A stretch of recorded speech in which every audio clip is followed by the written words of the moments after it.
We are live, E. What's going on? Shout out to DJ H.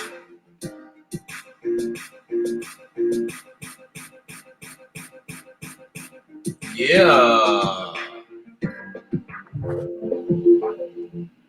Shout out to 9-year-old DJ H for that intro track. Yes, sir. I love that track. I love it. Welcome to episode 2, season 2. Are you still scared of money? It is me, Eric McLeod, your host with the most, the man with the plan, the Scottie Pippen of podcast pimping. Wow. I'm not playing today, man. I'm not playing. And yeah, I'm here with my co-host, the man with many alter egos, Mr. Big Stu. Big Stu, how are you doing on this fine Sunday? You know me, man. I'm always good, man. It's great to be alive after Saturday Night Live, man. You know? Okay.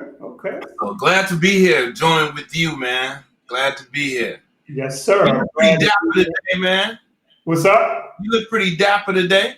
Thank you, brother. I appreciate that, man. I'm just trying to, you know they say when you look good, you feel good. So I feel pretty good today. Yes, I like that ensemble you got going on over there as well. Well, I switched at the last minute, you know. I switched at the last minute. You made me step it up, man. You even made me put my 4 glasses on. You know what I'm saying? Ain't nothing wrong with it. Nothing at all. What's been going on with you this week, man? Work, you know, just working on the businesses.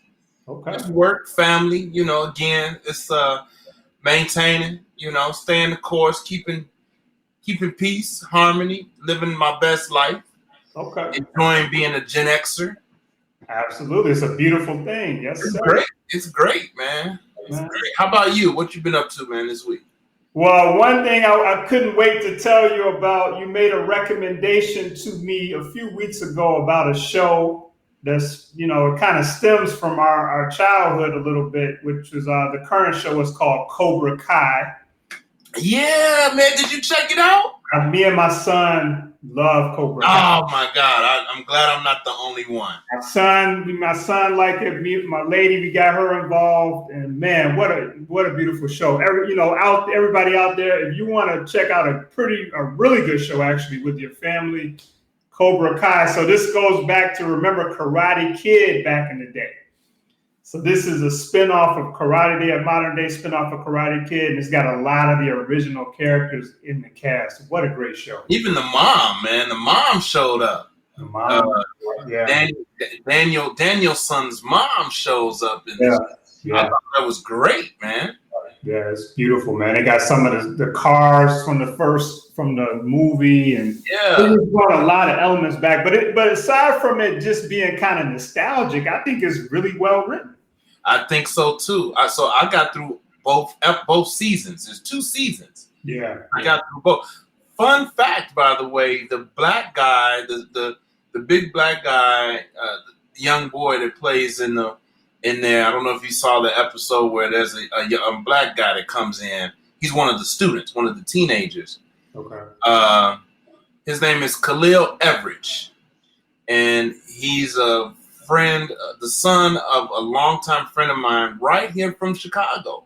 Wow. Okay. My buddy Khaldun Everidge, who rest his soul, is no longer with us as of a few years ago. But that's his son, and me and Cal, his father, were really good friends. Okay. So I was surprised to see Khalil in the show, but he's been acting for, done a few things. Okay. And so that was great to see him in there as well as a reoccurring part in it. So okay, I'm about to check for him when we watch it again. Is he kind of a bigger guy? Yeah, he's the only one. He's the only black guy in there. I know who you're talking about. Okay, yeah, that's what's big ups to him. I mean, that's great show to get your. I don't know if that's his first role, but what a great. No, it's not. It's not. He's played on a number of roles. Actually, he has a movie with Anthony Anderson Okay. about making beats. Oh yeah, I started checking Same that guy. out. Yes, Okay. same guy. I started checking that one out too. Okay. Yeah. Well, yeah, thank you for that recommendation. That's a great show for me to watch with my son, and we are tearing it up. We're already in season 2. We'll probably be done with it this weekend. Oh, it's great, man. They're short, what are they, like 33 minutes an episode or something. They're not very long, man, but they're action packed. I love it. I'm glad you're enjoying it with your son, man. Yeah, man. Thank you for that rec. And I was looking up a couple of pieces of information about some of the cast members. So Ralph Macchio, I didn't know that he was in his 50s, like mid 50s. So that was the other thing that really hit home with me is like, you know, the time frame is on point. You know what I mean? It's like, yeah, man. They're only a couple of years older than me. You know, so. They were teenagers in high school, juniors and seniors. I probably was in 7th, 8th grade when they came out, you know. So the fact that they kept that was, So they're in their 50s. Yeah, they're in their 50s, and I mean, hey man, they look great to be in their 50s. Him and the guy, his nemesis, I can never remember his name, but the guy that's running the Cobra Kai, man, they look young. He's also in his 50s, and yeah, that's a good one. So check that out, you all. What else you've been up to? So you've been working and you've been enjoying being a Gen Xer. What else is going on? You been keeping up with the NBA at all? Not really. Who's in it? It's LA and LA. So right now it's LA and Denver, and then it's Boston and Miami in the East. Okay. You might not be a fan of, I know the Bulls are not in contention, but no Midwest teams right now. So Yeah, I just hadn't, I just been with other stuff, but I'm paying attention a little bit, I actually said this was a lost season. I'm not even counting this. This is count in my book, This is this is an exhibition season, I guess. Yeah, definitely got an asterisk beside it, Yeah. So I saw Giannis won the MVP though. Oh, okay. Milwaukee Bucks, huh? Yeah, man. And LeBron was kind of talking about how he was a little pissed about that. A lot of people said it should have been LeBron. Apparently, LeBron thinks that as well. So I thought that was interesting. I wonder who the people who are chimed on think it should be. Please feel free to leave your comments in the comment section. There's a chance that we'll put your comments on the screen. So, sure, chime in. Do you think LeBron should have got the MVP this week?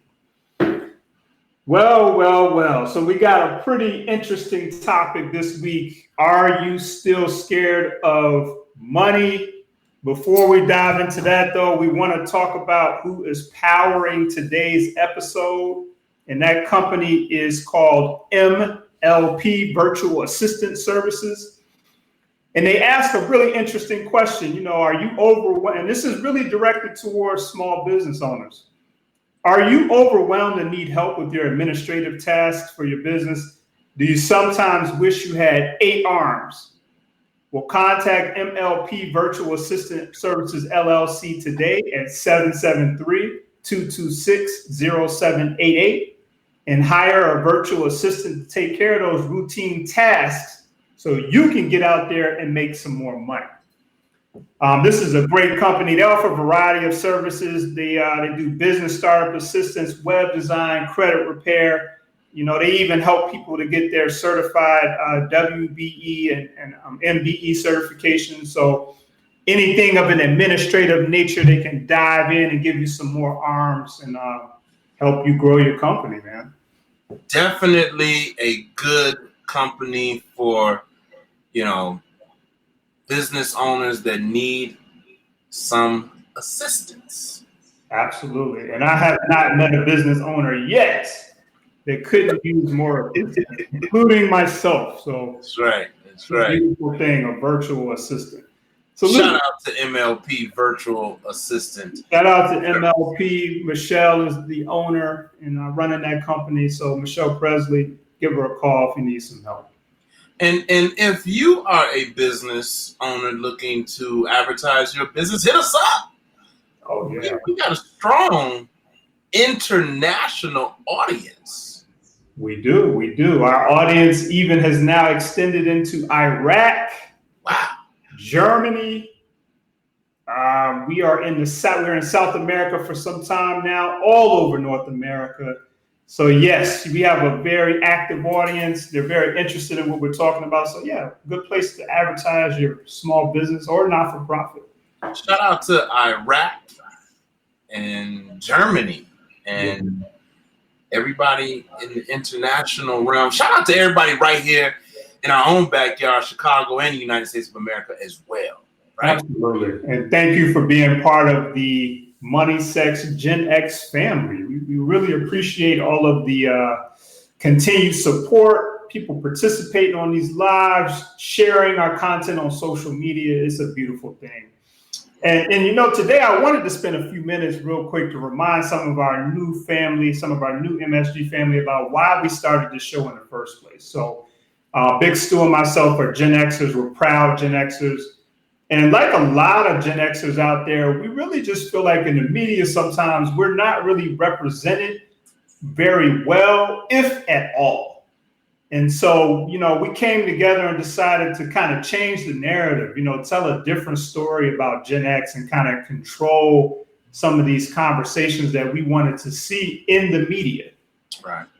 And so even though this is for Gen Xers, in terms of the focus, we have a lot of millennials who tune in that really find it impactful, Gen Z, baby boomers, but at the end of the day, we want to make sure that we want to make Generation X look better. Wow, man. I think we make Generation X look good. Okay. Well, we're doing our thing and we're trying to do that. So help us make Gen X look better and better as time goes on. We would love for you to tune in and continue to hang out. Come hang out with us. So today, are you still? We're going to talk about why that word still is in there, but are you still scared of money? Dang. Today's topic. Dang. Big Stu, what do you got to say about that? Man, listen. First of all, let me ask you the question. Why? So, I have a lot to say about it. But why still? Why still? So, every time you and I come up with topics for the show, I always use yourself and myself as sort of the foundation, right? So I'm thinking about people who, you've sort of, we've mastered making money. Of course, everybody would like to make more, but we're not in a situation where somebody has to kind of tell us how to make money and, how to make a lot of money. And so we're kind of coming at it from that perspective. So when I use the word still, I'm coming at it from the perspective of when you were younger, maybe you were making $25,000 a year and you had all these different fears about money and how to move forward and all these things of this nature. And now we fast forward 20 years later where you have the income that you were thinking about in your 20s, but maybe you still have some of these same fears and apprehensions, even though you got the bag, quote unquote. Okay. And so that's why I put the word still in there. So let me ask you this. Let me just share with you. So I remember being young, going to my parents, wanting to ask for, let's say, $100. Okay. And, only asking for 20, 50. Daddy, can I have some money? How much you need? Now in my mind, I'm saying 100. And he said, well, how much you need? I say, I don't know. $50? $20? And he say, I ain't gonna give you 50, I ain't give you 30. $20, I ain't gonna give you 20, I give you 10. I really wanted the 100. Okay. So I don't know where at that early age I was afraid. That was my first experience of me recognizing I was afraid of money. Afraid to ask for it, right? Afraid to ask for it, all that stuff. So that's where my first earliest memory of being afraid of money. You skipped all the way to adulthood and making money. Mm-hmm. But I just wanted to chime in. Has anybody ever had that experience where, what's the earliest experience you have of, earliest memory you have of being afraid of money? For me, it was at an early age just not wanting to ask my parents for what I really, really wanted, whether it was to go to the mall or whatever the case may be. Okay.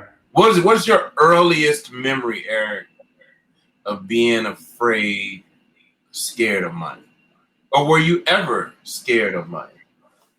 Yeah, I was definitely afraid of money. My first experience with that is I got in a car accident when I was young, in my early 20s, and got a settlement. It wasn't a lot of money by many people's standards, but it was more money than I had ever had at one time. And once the money hit the account, I developed a fear that I was going to waste all of the money. I was going to spend all of the money and not really have anything to show for it. Okay. And that is my earliest remembrance of being afraid of the money. Okay. All right. So now you jump to today in corporate. You're making 23, 33, 53, 103,000, whatever, 200,000, whatever you're making. So so you came up with this topic. You and I discussed this topic. I thought the topic was dope. Mm-hmm. Because in many aspects I've been afraid of money. So what was the impetus for you in this topic? Why do you think people are afraid of money? Do you have any statistics? Do you have any statistics or anything to share? Oh yeah, I got a couple of statistics up my sleeve, but I want to tell you about something that I found out this week. I learned a new word associated with what we're talking about, and that word is chromatophobia. Chromatophobia. Have you ever heard of that phobia? I've never heard. Is it CHROMA? CHROMETO phobia, all together. Now, I ran across this word as I was doing the research for the show, and this word, chromatophobia, it is a fear of money. Dang! Never heard this in my life. Never heard this in my life. Chromatophobia is a fear of money, and that fear kind of shows up differently for a lot of people, but at the end of the day, it's based in you being afraid of money. Wow. Chromatophobia. Anybody out there, let us know if you've ever heard of this word chromatophobia or this state of being, this phobia. It's new to me. Fear of not owning, fear of money. Money, yeah. Fear of money. Okay. So yeah, I wanted to throw that out there. And before we get into the stats, I do want to say this too. When we're saying, are you still afraid of money? Or are you still scared of money? It's not necessarily what I thought about as we were going through this is not necessarily, as we stated, the making of the money, but here's how it shows up for a lot of people. Fear of not having enough money for retirement, for example. So you and I, we are still young in some regards, but we do know that retirement is creeping up on us, right? Right. A lot of people have anxiety about the fact that they don't feel like they're prepared for retirement. Now, the greatest number that I've seen that I think is really right and exact is if you have a salary of $100,000 a year, regardless of what your salary is, but you want to multiply your current salary times 20. Damn. To understand whether you have enough money for retirement. And some people will say, well, why 20? People typically live about 20 years once they're retired. Some people live shorter, some people longer, but on average, it's about 20 years. So, hey, if we want to keep our same lifestyle, we need the same money for 20 years, okay? Wow. Then you got people who are afraid. So you and I have college-age children. Some people are afraid that they're not going to have enough money for their child to go to college. They're fearful about that. You have people who are afraid of working with financial advisors. Oh, man. So here's another lane that we go into. I meet people frequently who are afraid of working with accountants and people of that nature, insurance people, all of that. And then we have people who are afraid of estate planning and life insurance. Oh, man. Now, sometimes people aren't really willing to admit this, but if you're out there watching the show today, let us know if you've ever had any of these fears, right? So, yeah, you might not be scared of holding money in your hand or making money, but these are the various ways that it sort of shows up. And yes, I do have a few statistics that I want to. You got some actual factuals for us? I got some actual factuals that I think would be very good to tie into this conversation. Okay. So Let's hear these actual factuals, because we know I don't want to just be pulling stuff out our ass, man. I want to have real live, real data. We need the data. So you got some actual factuals for us. I do. So our first actual factual for today is the average Gen Xer has an average debt of $125,000. Wow. Higher than the average debt of all people, which is $88,313. Okay. All right. That's interesting, right? The second actual factual is only 4 out of 10, and this information is coming from AARP. They do a lot of research around people and their money. Only 4 out of 10 Americans have a will or a trust. Oh, man. 4 out of 10. It's not a lot, 40%. It's not.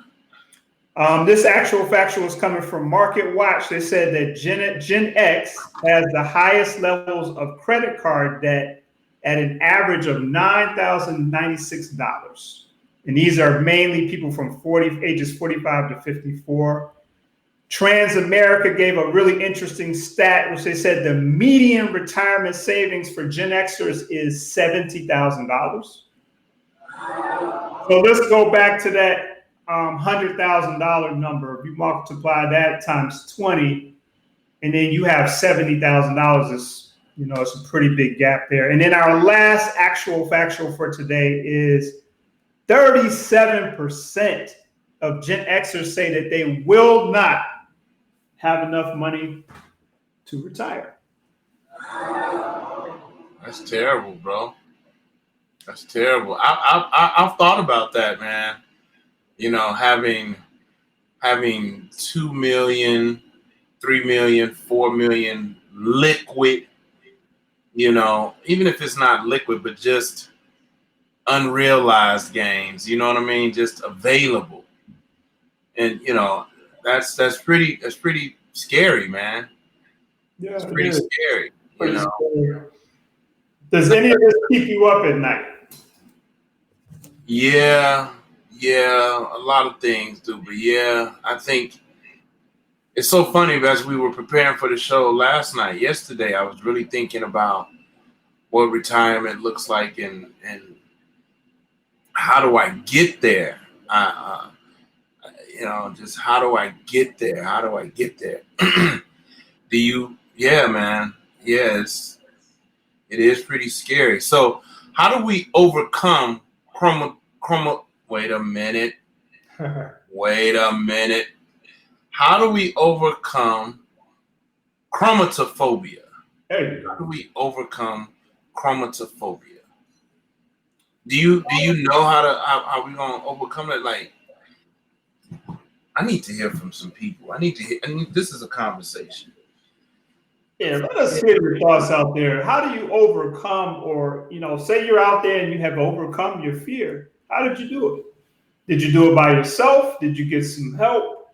Was it just a matter of you getting older and having less responsibilities?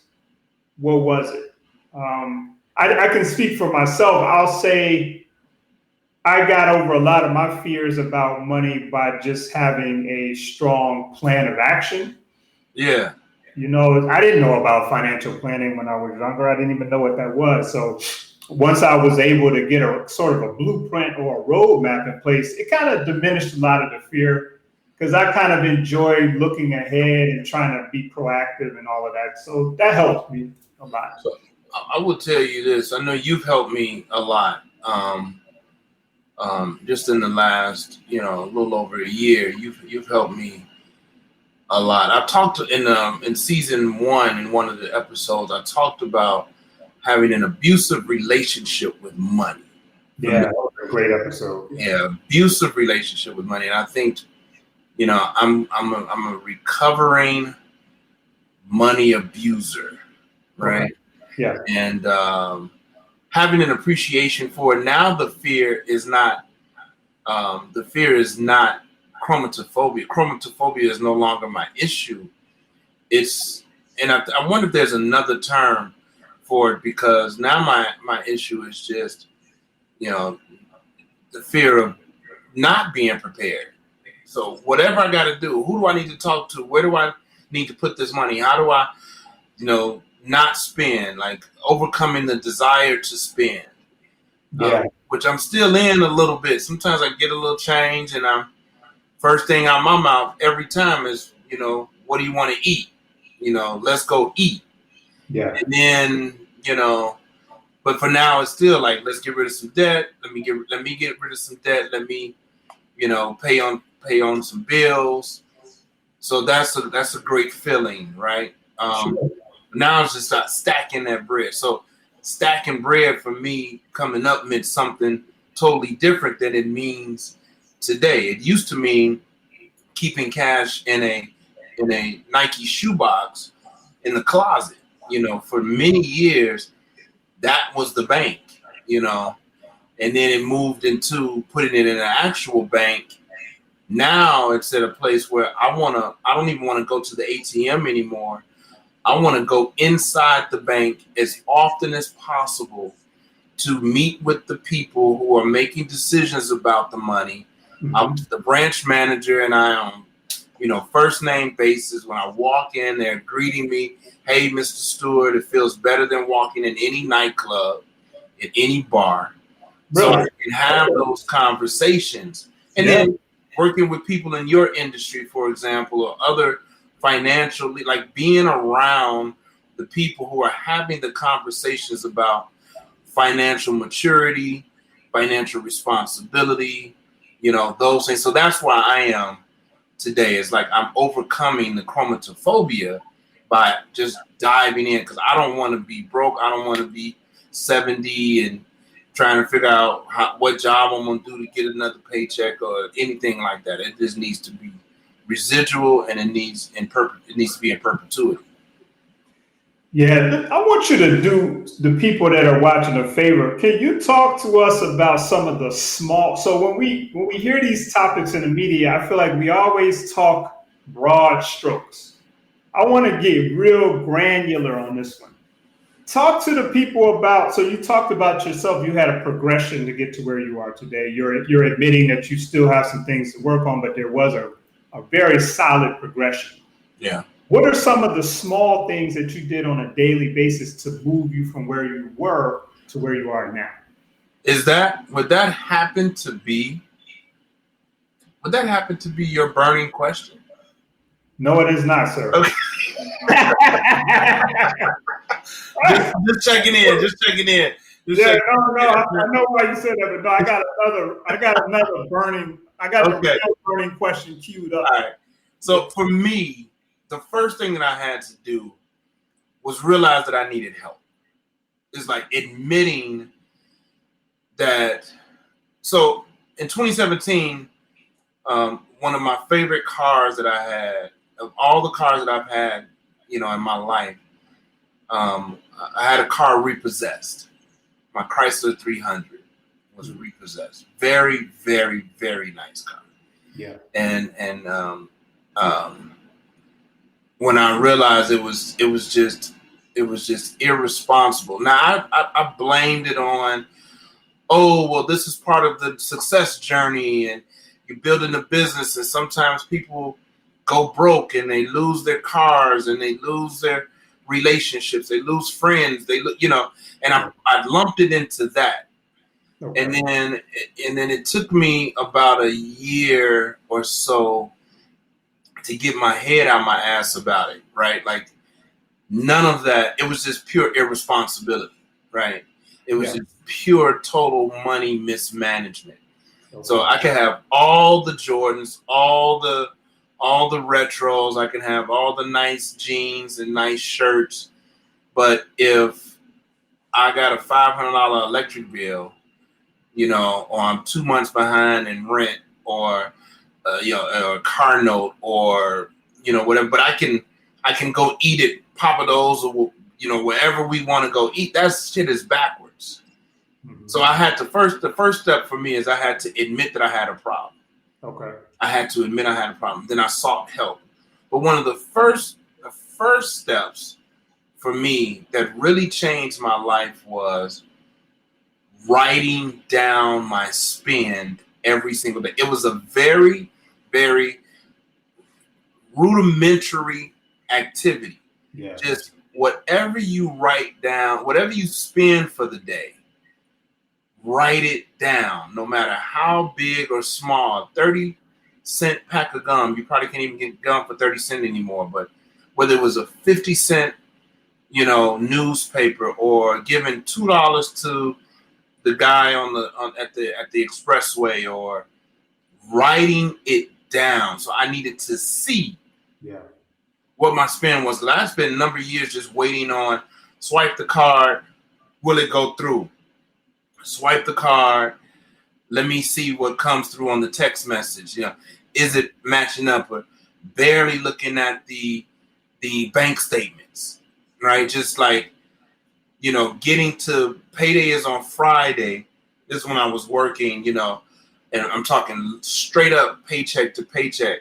It shouldn't have never been that, right? So Thursday, Wednesday, I get paid on Friday, and Wednesday it's rocky, you know what I mean? And I'm just like, oh, well, Friday is payday, so I'll take this last $60 and go get something to eat. Right. I'm getting paid on. I had to shift my mind. So the first step for me, Eric, was really just writing it down. But even before that, I had to decide what kind of man that I wanted to be. So on the outside to the world and all my work, I was this one person, but I knew on the inside that I wasn't really living that trueness. And so that was one of the things that was keeping me up, is that, I wasn't being fully true to who I was proclaiming to be. So I had to be honest about that. And I wanted to be this holistic, true and living, example of a good dude, and that means financial responsibility as well. That was one of the first things that I did. Okay.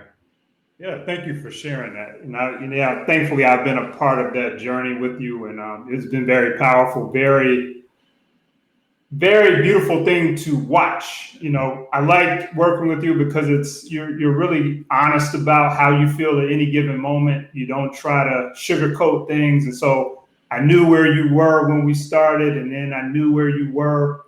I know where you are in this current moment, and I watched you do that daily work. So, yeah, if you're out there and you really, I think the part of the reason too that we have fear, and I want everybody who's out there to really think about this. I think when you get to a certain level in your mind, as far as what you think your status is,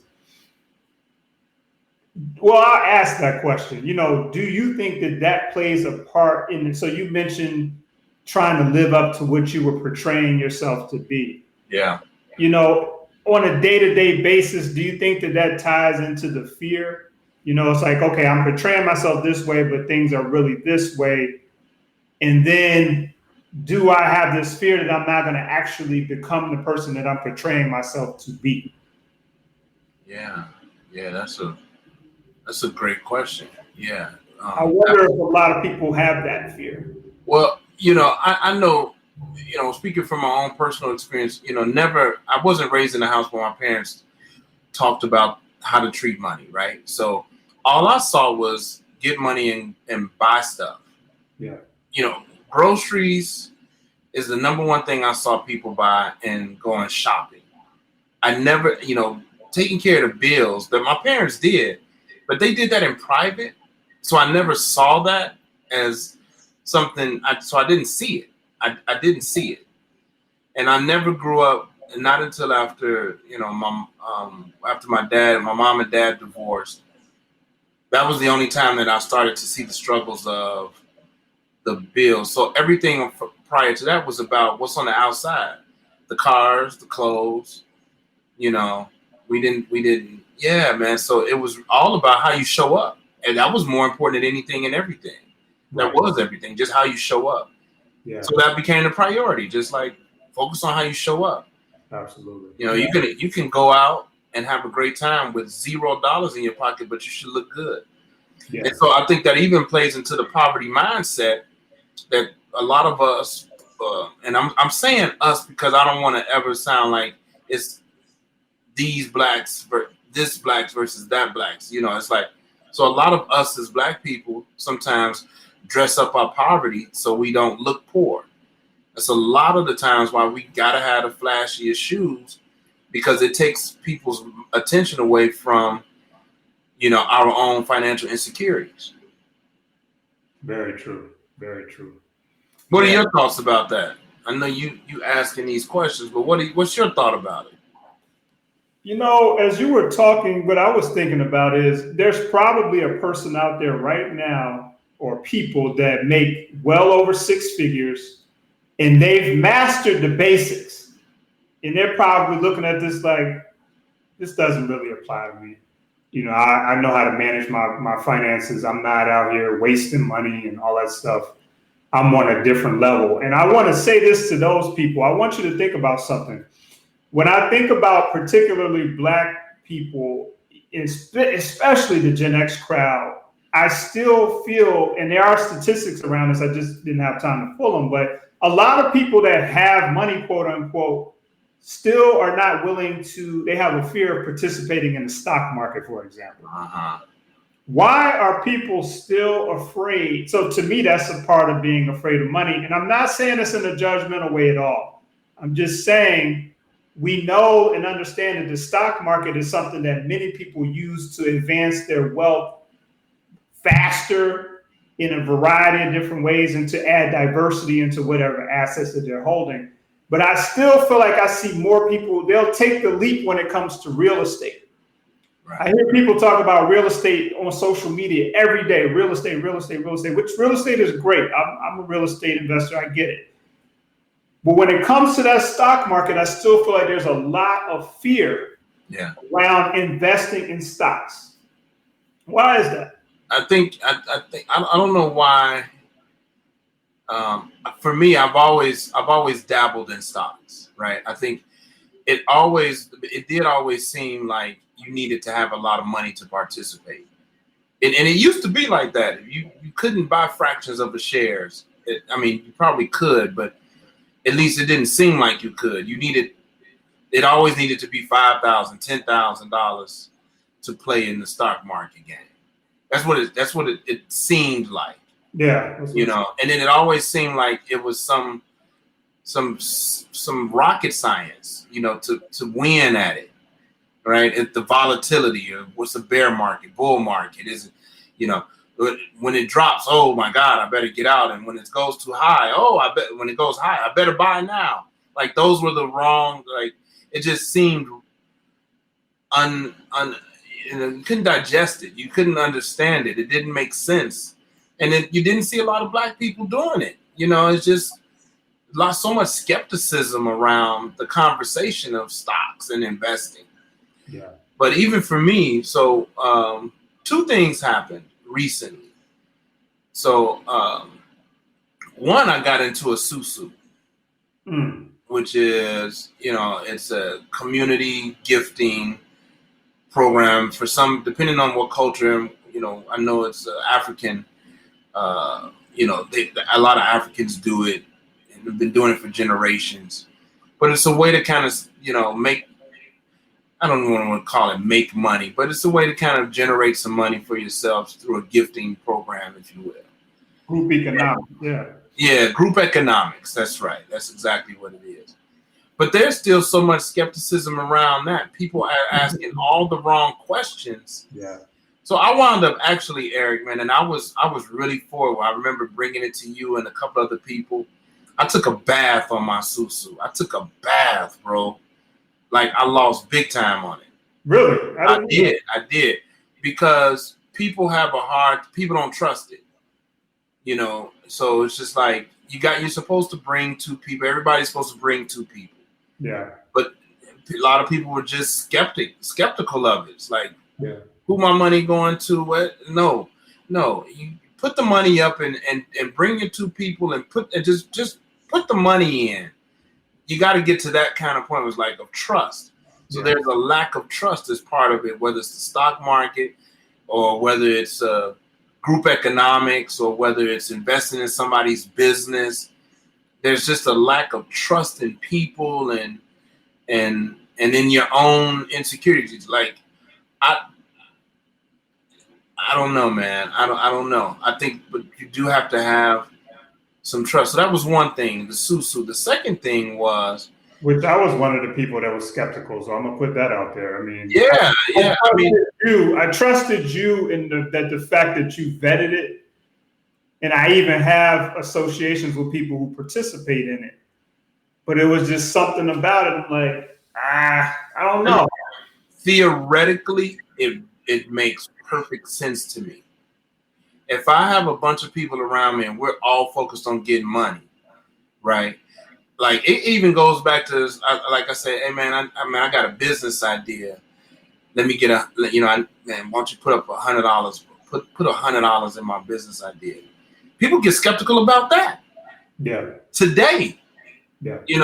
Well, let me see the books. Let me see and that's great. I get it. But if we're, in my mind, if I rock with you and if I trust you, if I trust you enough, if I believe in you, and I think it's all of those things, right? When you start asking people for money, people start to show their real colors. Man, I don't really rock with you like that. I think that's valid. I will say this too, though, and I think this is also why people are scared of the stock market. I feel like it goes a little bit beyond that too. It's like, I trust Scott, but I don't know these other people. And that's the same thing with the stock market. It's like you could really feel good about that company, but ultimately and understand that there's so many different people involved in this process. They're going to need to perform and really make things beneficial for me to get my return on my money. It's not just one player, it's multiple players in this game. And I want to say this too. I think we both know, like, we're missing the obvious sometimes too. Like, why are people afraid of money? Because they've been burned. A lot of people out here, they have been burned by Ponzi schemes. People who are fraudulent and they're trying to still make their way back from a loss that they took last year. They might not tell you all that, but they're like, man, I'm trying to get back from last year. So a lot of times I do feel like it's because there's so many components that is fear that scares people. But on the same token, I'll say this: I've seen people. They're not willing to invest in your company, but they're willing to go get that lotto ticket. Yeah. They're willing to go out and shoot dice or go to the casino and go to the boat and all that stuff. They're not afraid of that. And so when we think about it like that, I just wonder, like, why are you not afraid to go to the boat, but you're afraid to invest $500 in my business, which probably is nothing to you at this point. Yeah, probably because, I'm taking this risk at my own demise. I'm in control. I'm controlling the win or the loss if I gamble. Good point. Yeah. It's not in your hands. I'm not, you could come back and tell me, you could come back and tell me that you lost the money, but is that part of the scam? Is that part of the hustle? Did you just hustle it? Right. So I'll tell you, one of the reasons I took a bath on the susu is because I guaranteed the people that I brought in, I guaranteed their money. Yeah. So I said, look, if it doesn't work, I'll reimburse your money. Yeah. And so the trust is still, so I put my name on the line. Right. And what happened was, even in that situation, I like, let's say I put you in and I vouch for you. I put your money up for you. Yeah. And I'm like, okay, Eric, when it turns over, you just give me the money I invested for you, give me that back, and then you get in. Okay. Right? But what happens in the Susu, for example, is everybody I bring in is responsible for bringing in 2 people. So Right. if I bring in 4 people, now they're looking at, okay, those people need to bring in 2 people. I'm like, shit, I brought those 4 people in. So now I'm responsible for bringing in 6, 2, 4, 6, 8 more people. Mm. So now I'm supposed to know. So I did it wrong. Like I screwed myself. Right. And so as I'm like, you know what? I'm screwing myself. This ain't working. I gotta take the loss. So it's not gonna work unless we're gonna find 8 people. But they're like, nah, you said you was gonna show us first. So nah, I don't have anybody. You ain't got paid. So I took the bath. I took a bath on it. Like, that's part of the reason, Scott, that I didn't want to do it, because I didn't want you. I knew you were a stand-up person and you had put that out there. I didn't want you to take that risk for me. Yeah. Because I felt like if everything worked out on this round, you would come back and be like, yo, this is legit. Come through and, you don't need to back me. I'm telling you, it's legit. Like I'm telling you, they paid out. Everything is good. Come on. Yeah. So in the first round, I brought 2 people. It was good. But those 2 people needed to bring 2 people. And they didn't have it. Because they didn't have people that trust them. Like, what is it? They didn't have it. They didn't have people that trusted them enough at $100. Now I hear that there's Susus out here, people doing $5 Susus. Yes. Still are running into the same skepticism. For $5, right? For $5. Yeah. Bro, I'm gonna give you this $5, and I gotta bring in 2 more people to bring in 5. No, fam, I don't want to do it. Yeah. But the other thing go ahead. Oh, no, I didn't mean to cut you off. Go ahead. The other thing I was going to say is I've been putting people on to, as far as the investment game, I use Cash App. This is no endorsement of Cash App at all. I am not endorsing Cash App, but I use them, and they have the option to invest in stocks easily at fractions of a fraction of stock. So you want to get in on Tesla? You can't afford Tesla stock. You can't afford 1 share of Tesla or 10 shares of Tesla. But you can get in at $5 on Tesla and flip your $5. My Tesla is up 198%. Yeah. So I have through Cash App, I have Tesla, I have Alphabet, which is Google, I have Zoom, I have Nike, and I have a few other, I have a couple of cannabis companies. Okay. And my portfolio is doing well to the point that, I just keep putting a few dollars in and just let it grow. But I also understand the time value of money as well. It's like, let it sit. Yeah. And when it goes down, when it's a reputable stock that goes down, like Apple, my Apple stock did a 4-for-1 split. And so the value initially goes down in the beginning, but over time it recovers. In that downturn, it's just like your favorite retailer on sale. So I bought more. And a lot of people was like panicking, man. My Apple stock went down. I'm thinking about pulling out. I'm like, bro, it's been a week. Like, let's look at this. Let's look at this Apple stock in 5 years from now. Let's see what's up. And so that understanding that is like, it's the long haul game with stock and investing. I mean, it's really the 20-year game.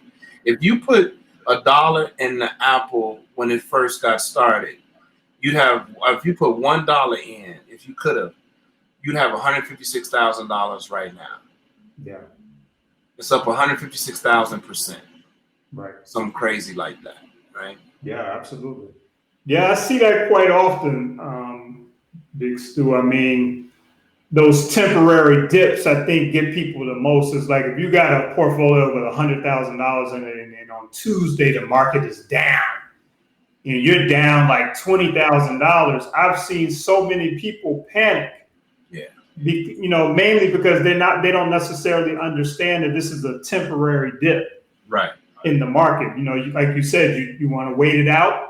And you want to put money in there that you have the time to let it go through the various cycles, and you end up with the return that you're looking for. But on Tuesday, not a good time to take that money out. Not today. Yeah. So that's an issue, and I feel like that's one of the biggest fears that I've seen. I've seen people go crazy about that. Like they're down $20,000 on Tuesday, and they just are going crazy. Like in this like.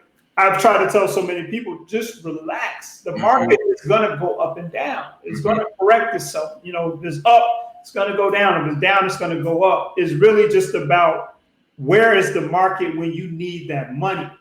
Right. That's where the biggest issue is. And even with retirement accounts, it's the same thing. Like the day that you need to pull your money out of your retirement for retirement income, where's the market on that day? If it's down, that's not a good time to start pulling that money. You might have to wait. So it's a timing issue. And I think people understanding that would help with a lot of that fear. Here's another area I find people to be afraid of, and I've been guilty of this as well. Life insurance.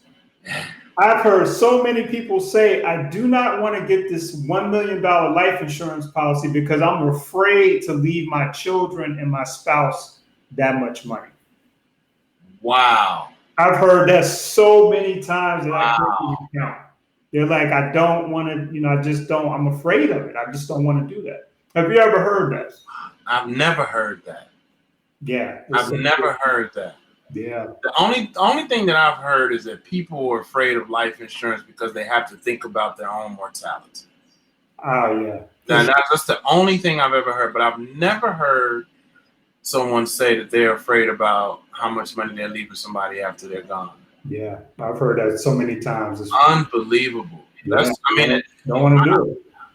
You don't want to do it. So I guess, they're thinking like, okay, well, my kids, they're not really whatever right now. I don't want them to have that $1 million. I would rather them not have it, or my spouse. I don't really trust them like that.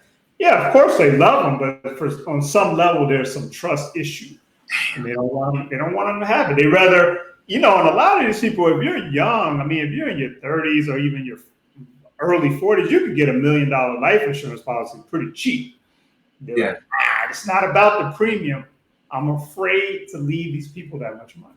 Now, I'll tell you something else I've experienced observationally, watching other people. I've seen other people do with their life insurance policies.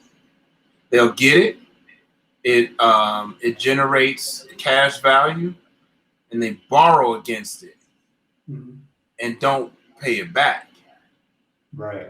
And so that's counterproductive a little bit. I get that you used it to buy the house, that's cool. But, the plan to put back in it. So if it was $1 million, now it's 500,000. Yeah. And so the death benefit is half the value of the policy. Right. I've seen that a few times. Yeah. And I've actually even seen it in worst case scenarios where they've pulled down a greater percentage of it, where it's like, so you ain't got nothing. It was your money, but there's nothing in there. Yeah. Upon your death. So people still gonna have to pass the hat for your funeral, and your kids get nothing because you got it all today. And then you got to now you really have to deal with your estate planning and your will. True indeed. Yeah, I've seen that too. The only time I can see where that could work out is if you're pulling it out for an asset that's going to continue to generate the same level of returns as the life insurance policy. So you got a lot of wealthy people out here that they get to the point where they're self-insured, meaning they have $2 million of assets that have nothing to do with life insurance. And so all the family has to do is continue to either get the returns from the asset or sell the asset, and they'll have the money. I think another reason is, man, and these conversations kind of go silent. It's because there's just not people don't feel like there's enough wealth. Like we have to redirect the conversation of what wealth is in our community amongst us. Period. Like these conversations seem sometimes out of our league. Yeah. You know, these are rich people conversations, and they and to some degree, I think on the level they are. But rich is a mindset first. So the thought of taking care of people in your absence is beyond noble. Is beyond noble. It's like that's legacy shit. You know what I mean? That's like generational type stuff, man. Absolutely. And you talk about creating generational wealth, and I'm learning this in this conversation. This is discovery in this conversation, which is why these conversations are important, because they expand our understanding of stuff, right? Right. But generational wealth has nothing to do with having $400 million. Generational wealth is just about like how you handle what you currently have and where you find the value in it, and how do you pass that value down so you can build upon it generation after generation. There you go. Yes, I agree with that wholeheartedly. I just learned that in this conversation. Yeah.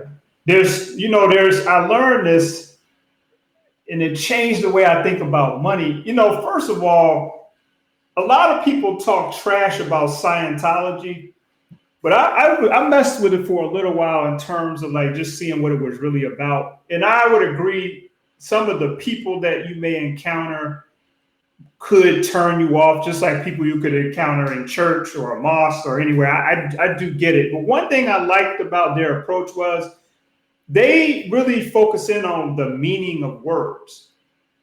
A person not really understanding what the word money actually means could throw off their entire life, according to many Scientologists, or your misunderstanding of words in general. Like we're saying, are you afraid of money?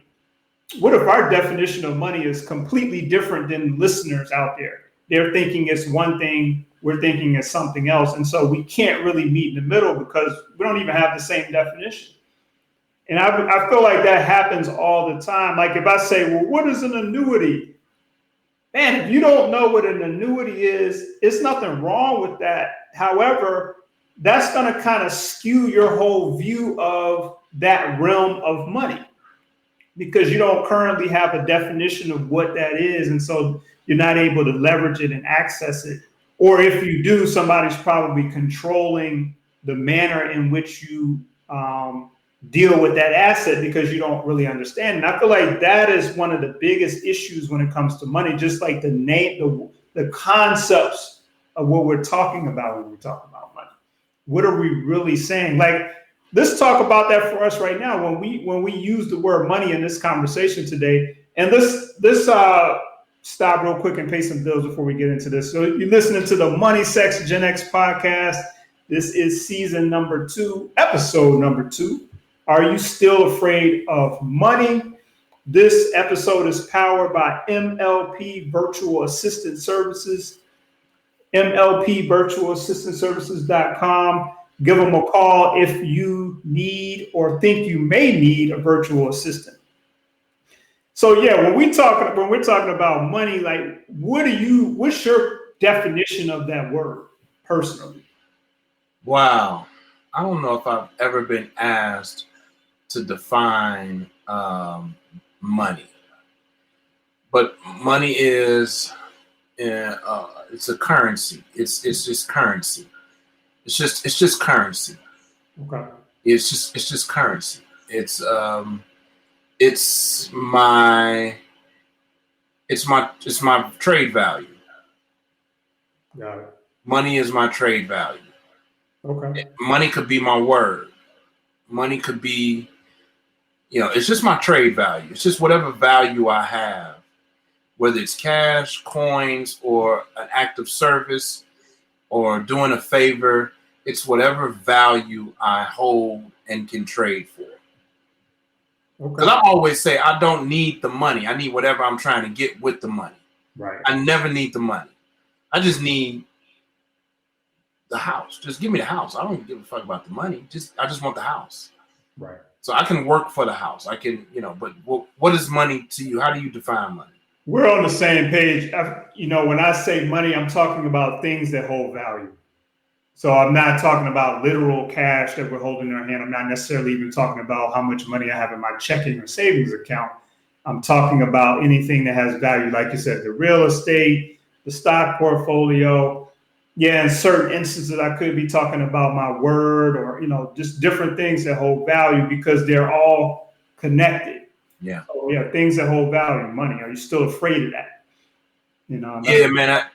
I met and know some people who don't see their value, right? Like they are still connected to when I get some money, then blah, blah, blah. Do you see yourself? I'm glad I need to say this to you before I forget it. Do you see yourself as money? Brother, I'm rich, bro. I'm super rich.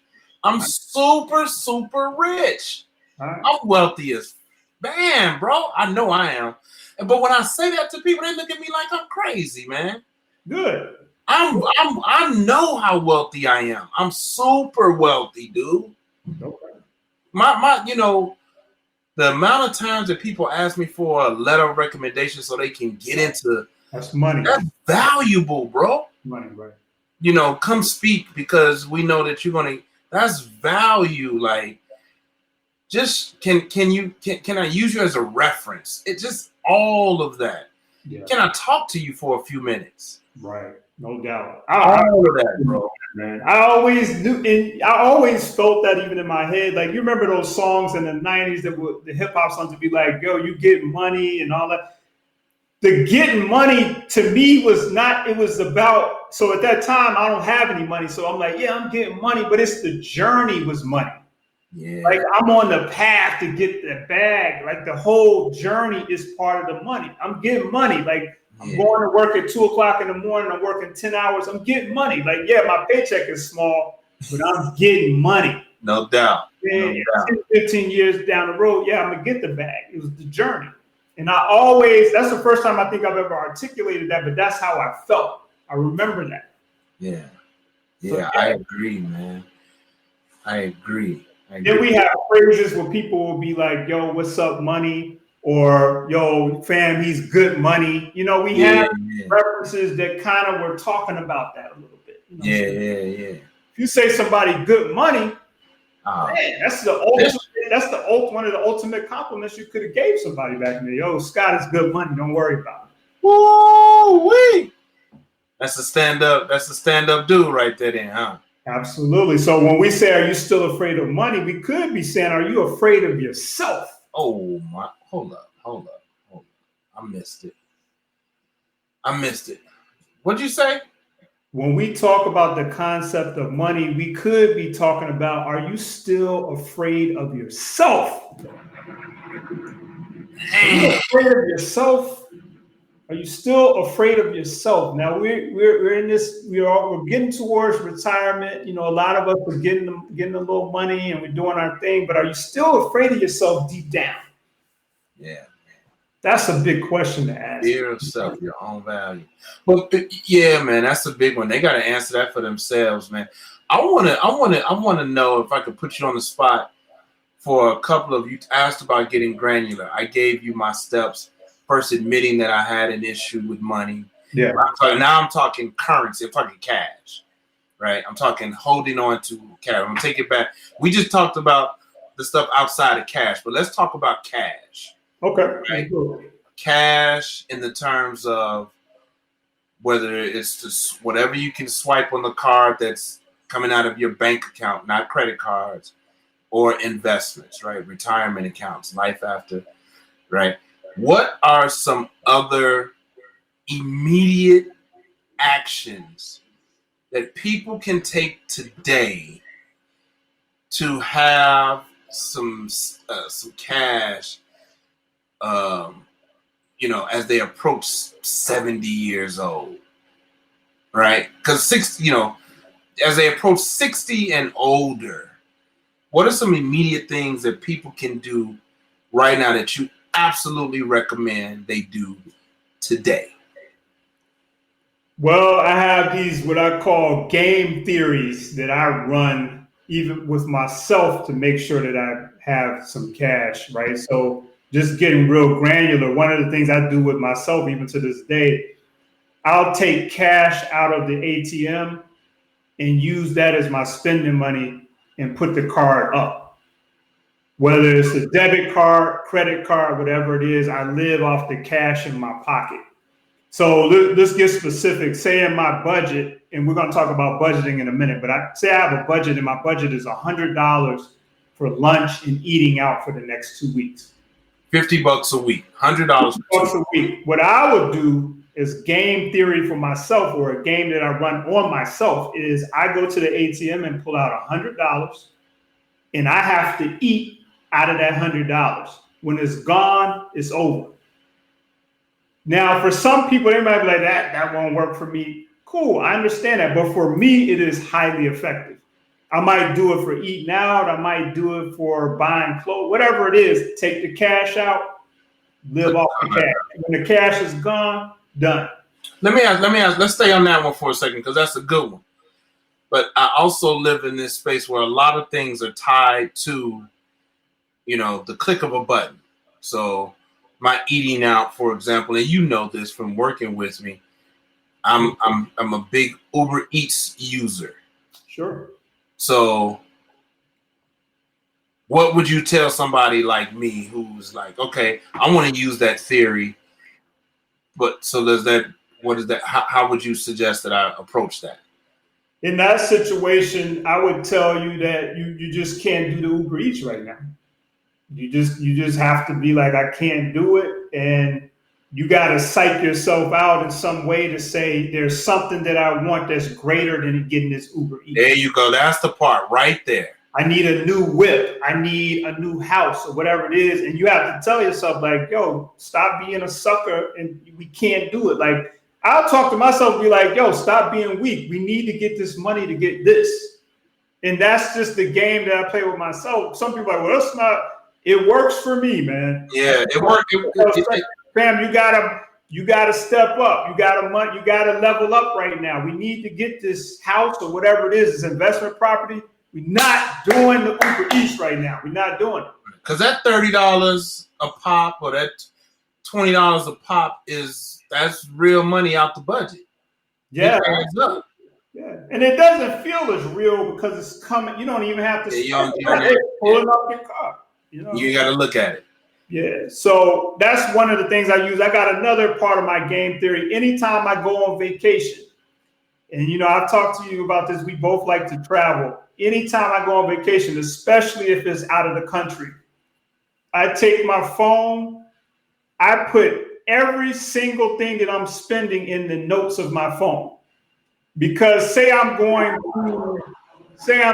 to Haiti or something, and I'm like, yo, my budget is $1,000. For me to not go over that $1,000, I know I can easily do it. I take a note of I don't care if it's $2. I put everything down. And as you learned, as you were doing this, like here, putting it down only takes a second. Boom, $2. I bought a papaya off the street, whatever. But me tracking that in real time, it helps me not to go over budget. It does. I've experienced that. I win using that methodology of record keeping. Absolutely. Put it as soon as you and people behind you in line can wait. Just give me 20 seconds. Let me just do this real quick, and then I'll be on my way. True indeed. Absolutely. It's a big deal. It's like what I call real-time budgeting. And then, the thing that we both know that you and I have both done together, like I manage my finances in real time every single day. I told myself about 10 years ago, like, look, we need to get this money up. You're going to have to focus your attention on this. We can't get any more NSF fees, no more missed payments on the credit card. Like all that has to be done. And so I manage it every day, even if it's for 20 minutes or 10 to 20 minutes. I have a spreadsheet. I manage it every old school.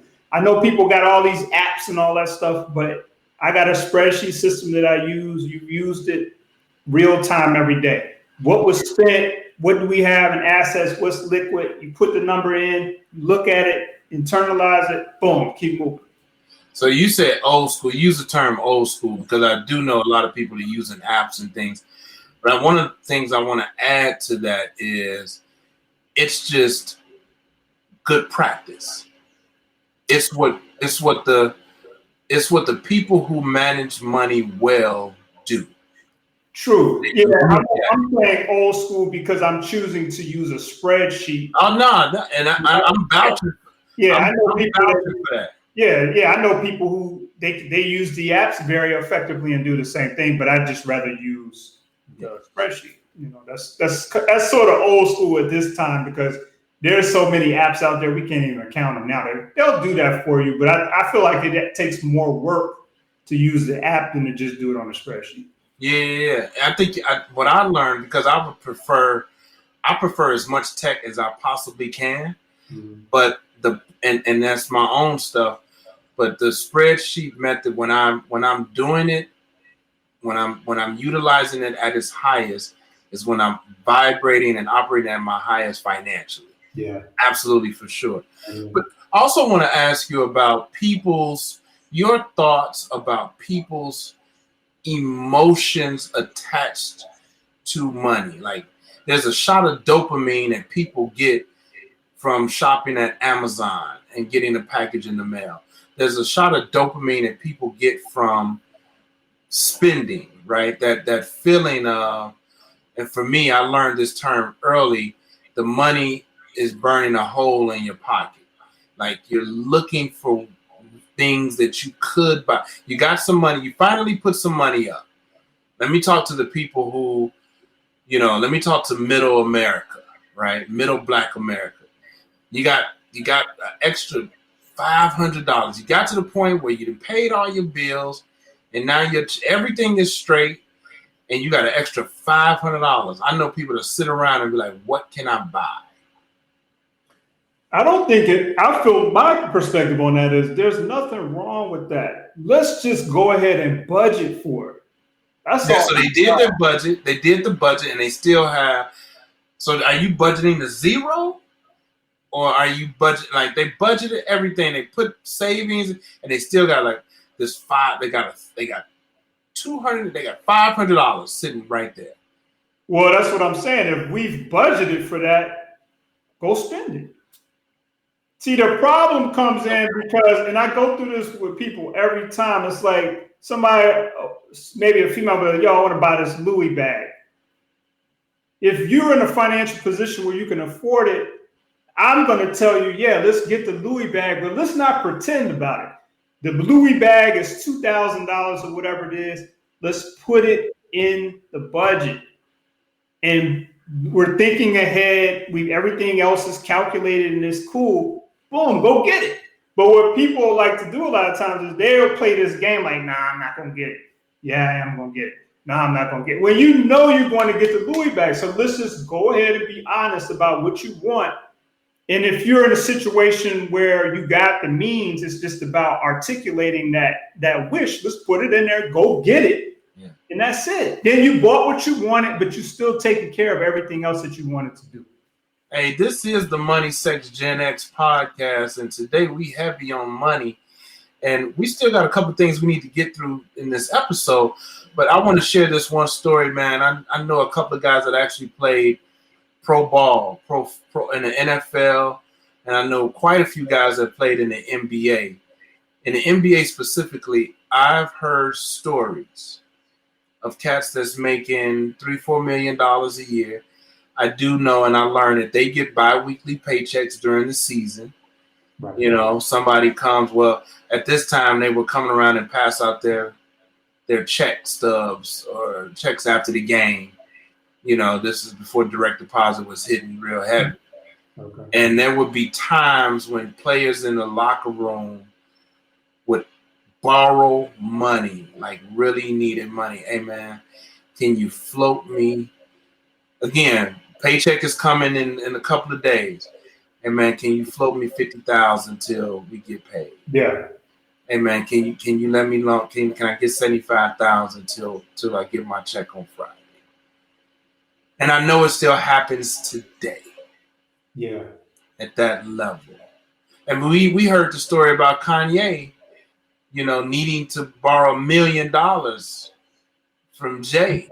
Hey Jay, can I borrow $1 million to this next deal? Any comments about that? Even at that level, people having millions and still needing to borrow change to tide them over to the next payday. Yeah, I'm gonna say that. I'll say this about it. One of the guy that's responsible for one of my favorite shows right now, which is Power on Stars, 50 Cent. 50 Cent is one of those guys that's lending a lot of these cats this money, from what I understand, because he's kind of like exposed a couple of people on Instagram or whatever. So I thought that was interesting. Some of these people are actors, athletes, whatever. But I feel like it comes down to what we know, which is it doesn't really matter how much money it is. If you still have that same mindset and the same habits, you're gonna part ways with that money. I mean, I've done that personally. I've had lump sums of money. The mentality was still not right or uneducated at that time. Poof, money is gone. So I think they just have more money to lose. Same situation as if you made 50,000 a year. So I would tell the people watching and listening, the issue about fear and money and why money seems to evade us sometimes really is about the mindset. And understand, in my own words, understand your relationship with money. What kind of relationship do you want to have with your money? And get in front of that. It's not an overnight process, but it's a very valuable process, a very valuable lesson that continues to work for me. Understand your relationship with money and nurture that relationship. True indeed. That's my 2 cents about it. Powerful words. That leads into my question for the week. What question?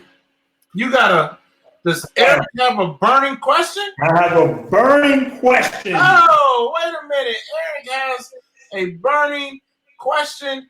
Eric has a burning question? I do. The burning question. It might burn you alive. I don't know. We're going to see. But this question is for myself. This question is for you. And it's for all of our Money Sex Gen X family out there. I wanted you to really think about this. This is the question. Do you have the balls? Do you have the cojones? Do you have the heart and soul or the vision to do everything in your power to build and sustain generational wealth? Or is it just something that you feel compelled to say? Let that marinate. You have the balls to really do everything in your power to build generational wealth, or is it just something fly to say when you're talking to your friends and family? E, I don't think I've ever been asked to be this accountable financially. And as a man, I rarely back down from a challenge. Whether it's, especially when it's a challenge of me versus me. You versus you. I'll back down from a challenge from another man because you might not even be worth it. So I ain't worried about you. But when it comes to me versus me. You versus you. Ooh, I just grew up a little bit in this moment. Based on that burning question. It's a tough question. Because, it's cool right now to be like, yeah, I want to build what I call gen wealth. Do you want to build gen wealth? It sounds cool, man. It's a really fly sentiment. But I feel like we all know, and this is for everybody, there's so much work that's involved. It's the daily components. It's exposing yourself to people who have a little more game than you and humbling yourself enough to say, hey, man, I don't really know that much about getting options on the stock market? Can you give me that gain? You know, being humble on that level. It's about doing whatever you have to do legally, of course, to go get the money that you can have to invest and hire an attorney to do the estate planning and all these things. It actually, I think the conclusion that I came to some time ago, it's a daily ongoing process. It's not this one-time event sort of thing. It's like every day incrementally doing that work. And the reality is, I just feel like many of us, we're just not going we may not feel up to doing it. We might be afraid to do it. I know some people are still afraid of having a lot of wealth because they don't want what comes with it. You know, so they might decline because of that. You know, so many reasons. But for those of you who have said, yeah, I want that, I just really wonder, are we willing to do that work? And some of it will have to be trusting some of your family members.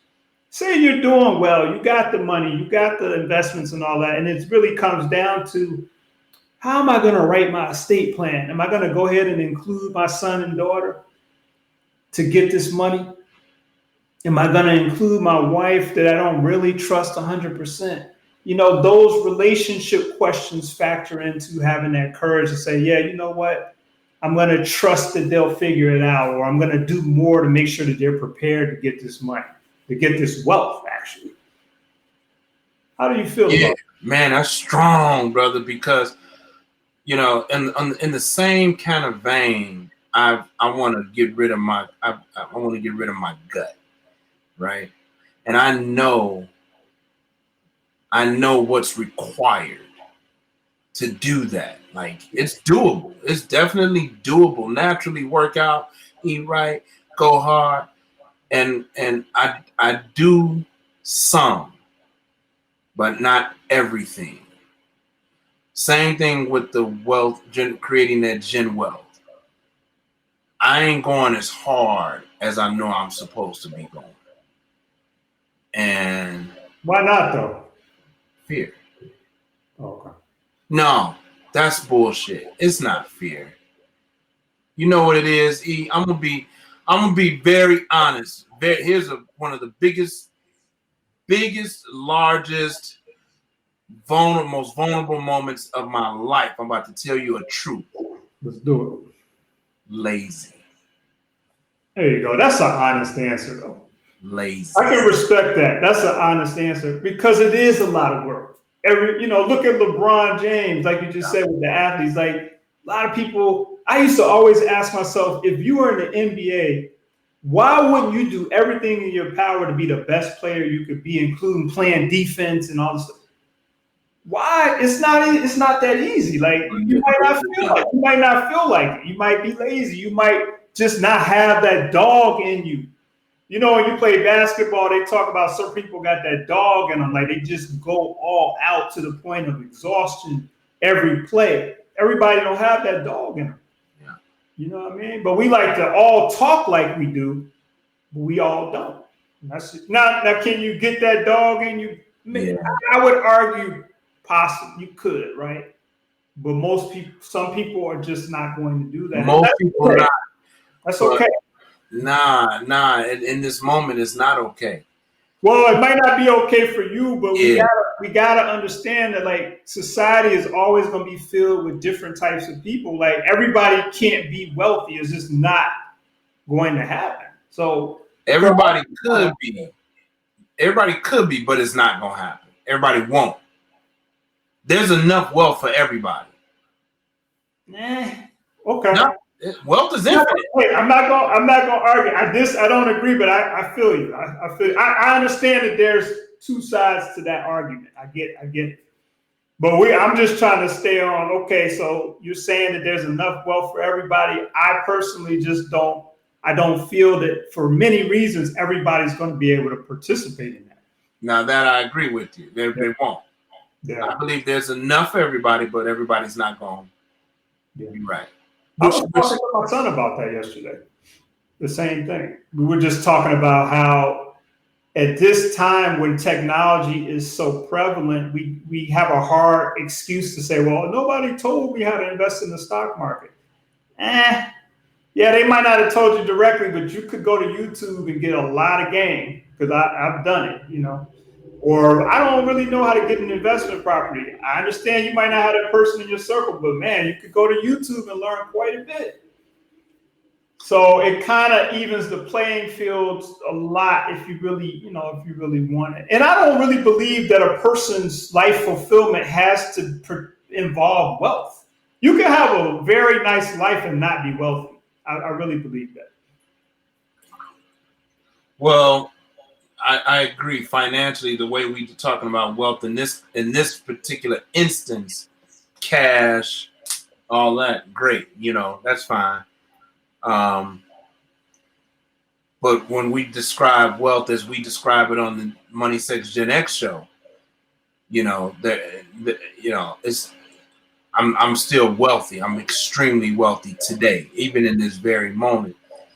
But I do desire for the bank accounts to reflect a level of wealth that is outlierish. You know what I mean? Does that make sense? Yeah, it does. Man, I got another quick question for you. I know we run out of time, but do you think that a person could have a nice life and not even be wealthy as a person? They're cool. They're just not.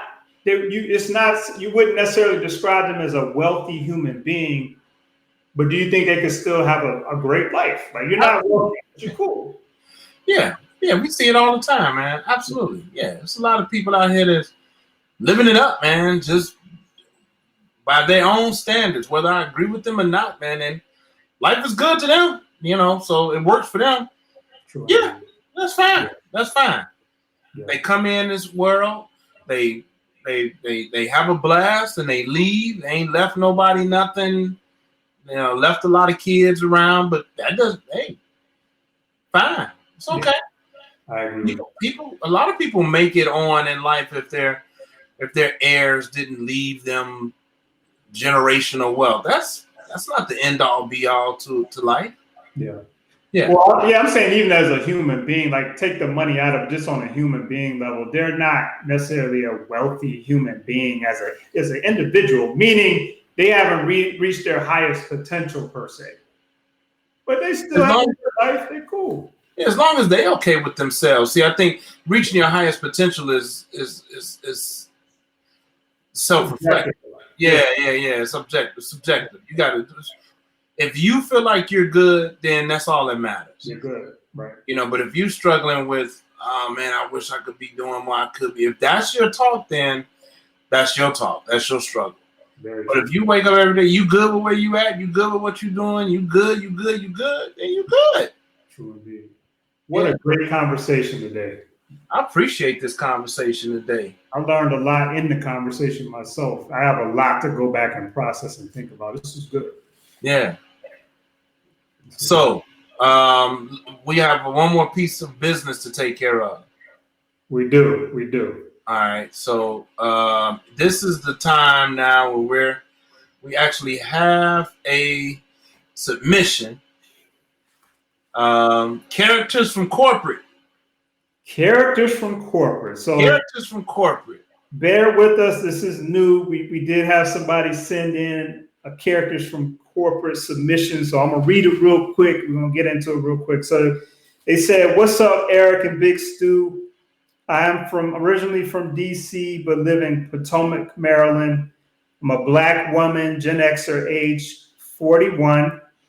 I've done well in corporate, and I'm a senior manager at a Fortune 500 company, right?" She said, "Well, anyway, a year ago, a brother was hired in the company. He is well below me in terms of his title and job and everything, and he actually was reporting to me at one time. This guy is very, very attractive man. He draws a lot of attention from the ladies, and he is a little bit older than me, but he's less accomplished. We did become, so he asked me out on a date. We became intimate right before COVID, and then I ghosted on him. He's been reaching out, and I'm wondering, I'm still trying to fight this mentality that I have about my man should make more money than me, or at least the same amount of money. maybe I'm the character from corporate. And she says, what do you guys think? Is she the character from corporate? So the guy, so she's a senior manager. She's doing her thing. This brother comes in. He gets hired at a certain point. He's lower in the hierarchy, so to speak. He even reported to her at a certain time. But he obviously has swag. The ladies like him. She eventually liked him as well. They went out. I guess she was struggling with the fact that he was lower on the totem pole than her. But not enough for them not to be intimate. So they got intimate right before COVID. Then she just disappeared on the man. And I guess she's fighting with that. She wants to know, what do we think? What if somebody did that to us? I guess is how we have to think about it. Well, it depends, man. I mean, see, I got questions. I want to know what the intention was. That brother could have just been out for just trying to hit himself and ain't thinking much about it, you know? True. You know, she, you know, what was her, like, if she must be feeling the brother if she feeling bad about it. Now she must really like him. And if that's the if she like him, then she got to get over herself. Then she is the character from corporate. If she's liking him, she feel bad, then she's the character, and then she needs to get off her high horse and rock with the dude. It don't matter, but she probably don't have it in her to admit that.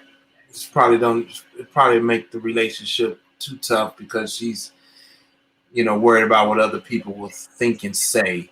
Absolutely. There you go. So that's my take on it. So, sister, either you're going to, be a stand-up woman and say, nah, brother, the money don't matter. That's my immaturity. I like you. I don't care what the people say. So let's go ahead and give it a shot, or leave it alone. Okay. Just leave it alone. Sage advice. I love it. Yeah, that's shout out to Washington D.C. and the whole DMV too. Yeah, man. So we gotta send that submission a gift bag. We need to send them a gift bag, and thank you for that.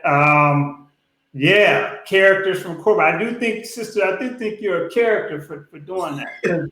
My thing is this: like you said, like if the dude was just trying to smash and keep it moving, you wouldn't have any guilt. You'd be like, it is what it is. What am I worried about him for? But apparently, the guy must have been a nice guy, somebody that you could consider moving forward with, but you are caught up in his status.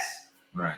And I'm not going to judge that. If you're worried about your status, then that is what it is. That could be what got you where you are right now, playing those corporate games and stuff. So, I hope it works out for you.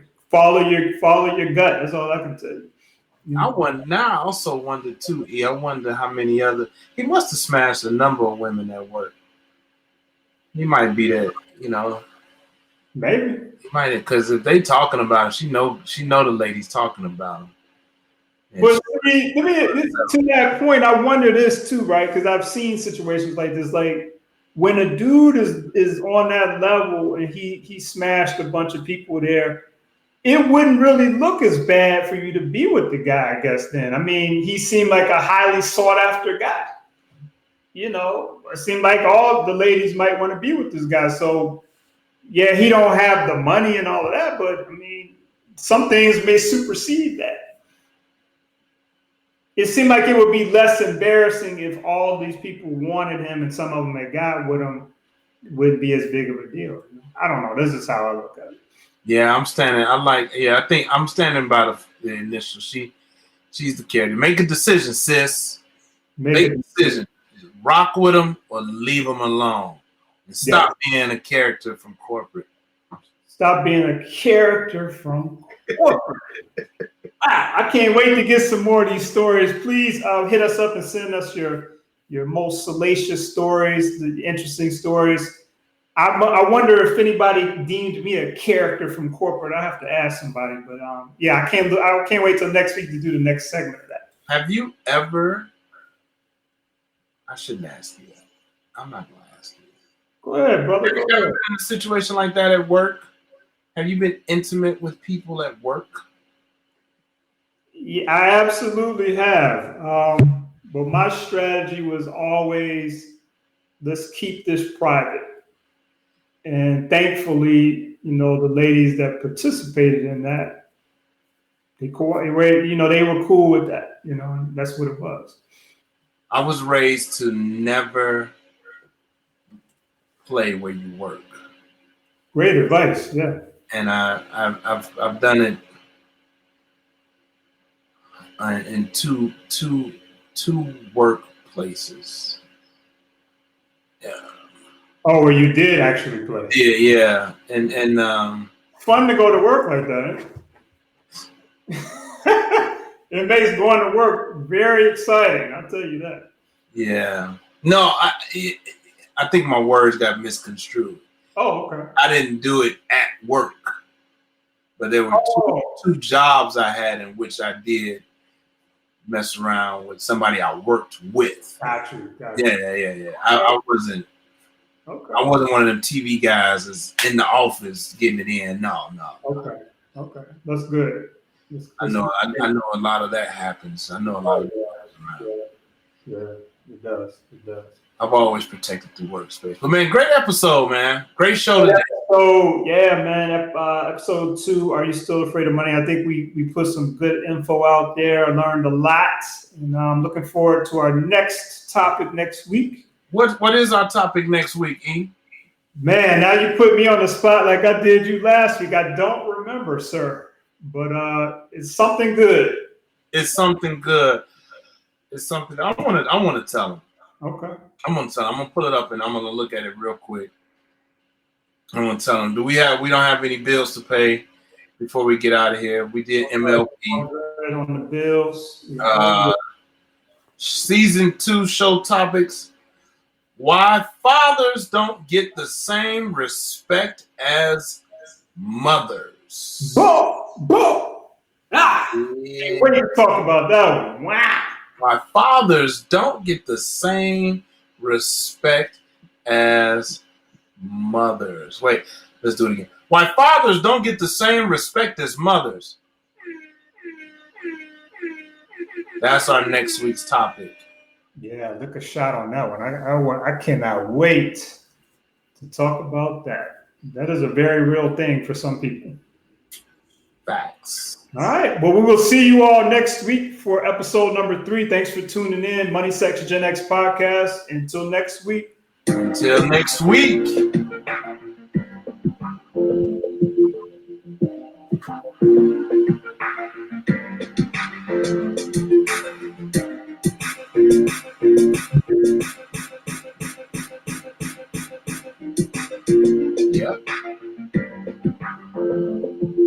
We off live?